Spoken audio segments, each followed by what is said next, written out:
Hey guys, Rubie here. So, Flight Rising recently had their 7th year anniversary on the 8th of June, and they celebrated by releasing some new features on their site, most of which revolve around dragon customization. So, it's been a few days for me to get used to the new updates, and I'd like to share some of my thoughts regarding the features introduced to Flight Rising for their 7th year anniversary. The biggest update that Flight Rising released in their celebration for their 7th year anniversary is the layout of your dragon's profile. As you can see, the dragon now occupies the center of the screen, in contrast to the old profile where your dragon would just be kind of to the left, and information regarding the dragon's genes, colors, and eye type would be delegated to the right. The new layout definitely took me a while to get used to, since it is a lot more information heavy than the older version, but I do appreciate this new layout after I did get used to it. I like that you can click on the cloud icon to be immediately brought to the scrying workshop to see all the genes and the colors of the dragon. As an artist, one of the things that I find a bit tedious is that when I have to do adoptables for people's dragons, I would have to first go into their dragon's profile, copy their dragon's number, go into the scrying workshop, and paste the number into that scrying workshop before I can view the dragon's genes and colors clearly. With this new update, however, I can just click into a dragon's profile and click on the cloud icon to be instantly brought to the dragon scry, which saves me a bit of time when I'm doing like 10 or 20 or so orders for adoptables at a time.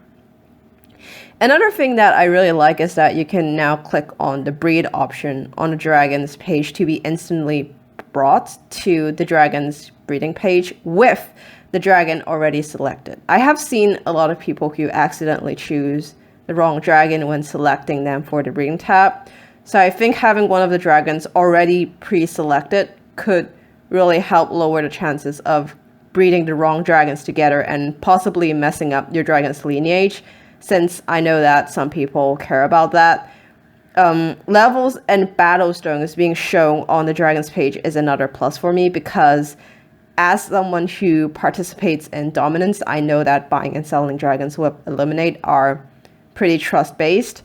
And it's easy to get scammed into buying a dragon which the scammer says has Eliminate, but it turns out they don't really have it. And you want to ask them about it, but it turns out they've blocked you. So now, if you want to check if a dragon has Eliminate, you can just click into their profiles and see for yourself. One last thing about the new dragon profile layout that I really love is that you can now search for apparel by name, color, and category. And I cannot tell you how many times I have struggled to find a piece of apparel that I bought for my dragons in the old layout, because the apparel was pretty much delegated to a small box and you had to scroll within a box in order to find the piece of apparel that you want before you can equip it. Now, though, if you want a piece of apparel equipped onto your dragon, all you have to do is know the name of the apparel, and then you can instantly search it up and click on it to equip it. Flight Rising already had this feature for the dressing room, so I was really just waiting for this to be brought over to the dragon's profile themselves, and I can't be more glad that they finally incorporated this into the dragon's customization. Other new features that came with this update include the ability to name familiars. Personally, I don't really care for naming familiars, but I know that this is a huge win for people whose familiars play a huge part of their dragon's lore.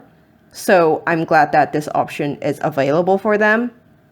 Another new feature is that you can now apparently like other people's dragons. And this is the one feature from this new update that I'm not too sure about, because I can see people potentially buying likes from other players just so that their dragons can have like a ton of likes.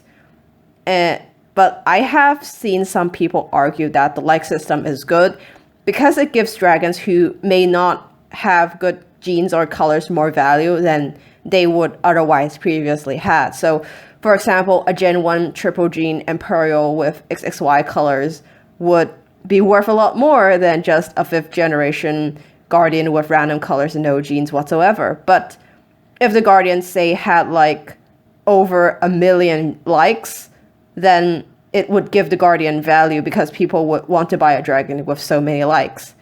But like, however, in the end, I'm not sure if this will turn out the way that people think it will in the future. So I just think it really depends on whether enough people value likes on dragons. So I guess we'll just have to wait and see.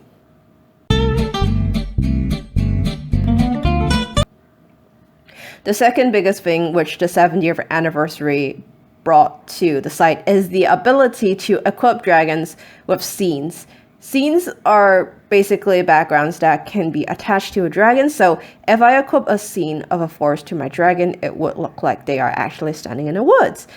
In addition to scenes, the developers also added a scenic mode, which I don't really think serves a purpose to gameplay mechanically speaking, but mostly it provides another way for people to share the dragons aside from just copying and pasting their URL. So far from what I've seen, I do like a lot of the scenes that were released alongside this update. And I think we'll probably be seeing Jorex giving out scenes in his festival shop.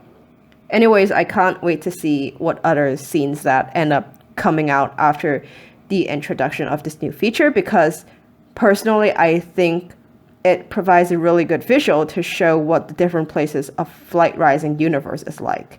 And, you know, if they do release a Star Wars Strand 1, you better ask that I'm hoarding that shit like my mom hoards furniture that she never uses. In addition to scenes, vistas can now be applied to dragons. In the past, vistas can only be applied to a user, and it gives your post a little flair when you comment on a forum. This is another feature that I'm not sure how to feel about because it really messes with the bio of a dragon. If you are a person who likes your bios long with a lot of art in it, chances are I don't think you're going to be using the Vista option for dragons, since it creates this huge blank space on one side of the biography that doesn't really add anything to the dragon's bio. If you prefer your dragon's bio short, however, I think it could work well in the way that you can make your dragon's bio look like they're commenting on a forum in their post. Personally, I think that this is just a way for the developers to encourage the sale of vistas, because when I got the vista that I wanted, which is the Gossamer Flames, I never really sought out or bought any other vistas because I already have the one I wanted to use, so why would I get another? But now that vistas can be applied to dragons, however, I can see people who have to go out of their way to collect the rest of the vistas if they want their dragons to have different vistas. Anyways, this pretty much concludes my summary and thoughts regarding the new features that Flight Rising introduced for the 7th-year anniversary. There are some features that I probably won't use, but overall I think it's a pretty good quality of life update and provides a lot more options for dragon customization. If you have any thoughts or opinions you'd like to share about this anniversary update as well, feel free to leave a comment down below, and I'll be seeing you in the next video, whenever that may be. See ya!